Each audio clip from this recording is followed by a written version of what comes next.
What happens if the Strait of Hormuz closes? Imagine this for a moment.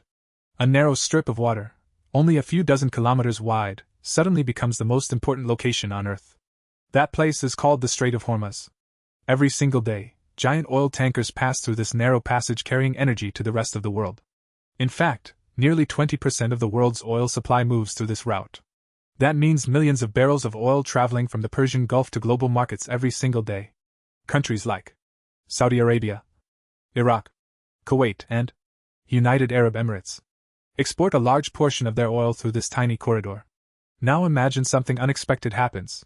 Tensions rise, shipping slows down, and suddenly the Strait of Hormuz becomes blocked. What happens next? The first reaction would likely come from global oil markets. When a major supply route becomes uncertain, traders and governments start to worry about future shortages. And when supply becomes uncertain, prices usually begin to rise.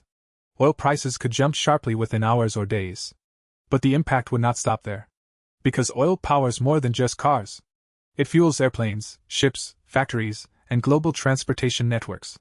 If oil becomes more expensive, the cost of moving goods across the world increases too.